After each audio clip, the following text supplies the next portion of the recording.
You're expressive. You clearly know right from wrong. You probably know the laws better than I do. So the question that would be logical to ask is, why is it that people who are smart, who are intelligent, come back again and again? I got back into the same crowd, the same situation that I left from when I first came to the penitentiary. If I hadn't got back into that, or hadn't thought about that when I was out, I don't think I'd be back now. Even though I'm an intelligent person, I still was thinking the same way I was when I first got arrested. And when you think the same, you go back and you do the same things again. It's as simple as that. So what you're saying, and don't let me, well, I know you won't let me put words in your mouth, that it has to do with the way you were thinking. Yeah, it was my thinking, because I went out with the same thinking pattern that I came in with. I thought that I could go out and do the same things and not be involved in the same situation, which is, it doesn't work that way. Well, it's all revolves around how you think, how you see yourself.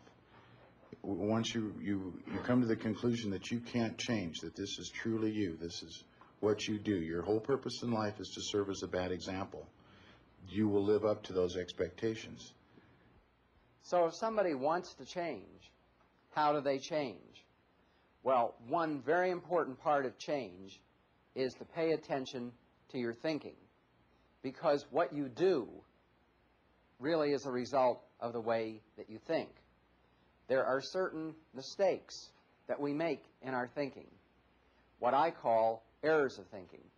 Some of you volunteered to be interviewed on camera so that what we could do would be to put the interview up on the screen.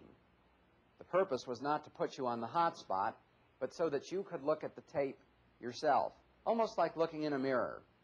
And so you could become aware of what mistakes in thinking you're making. So what we're going to do now is to watch a videotape.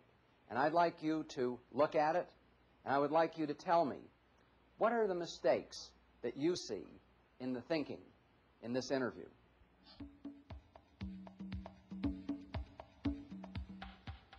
Dennis, how do you happen to be here at this institution?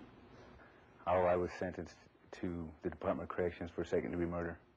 How many years do you have? I've presently got in 14 and a half years total incarceration. And how long do you have as a total sentence? 30 to 40. Can you give me, in a short answer, what the motive was for you to commit murder? Anger. A lot of frustration and a lot of anger that has built up from childhood. From childhood because of what? A lot of neglect, a lot of deprivation of, say, love and, parent caring. I was really hyperactive and kind of out of control. Getting in trouble, going around the neighborhood and wreaking havoc. How old? I was 7, 8, and 9 years of age. And it had gotten to the point to where my stepfather had sent me to a foster home. And when you were in the foster home, did the wreaking havoc continue? Yeah, it got worse. And so if we looked at your whole life, it was a pattern where it got worse and worse and worse. Yeah. And ended up in murder. Could you explain that more for me?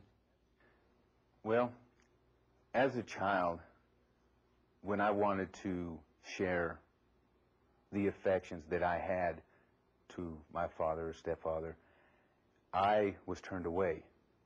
And that built frustration within me, and I really felt rejected and neglected as a child to a parent when I would see my friends and their parents react in a parent-child situation that I wanted to be in, and that really frustrated me that I couldn't share the same affections with my father. So you took it out on the rest of the world, is what you're saying? That's true.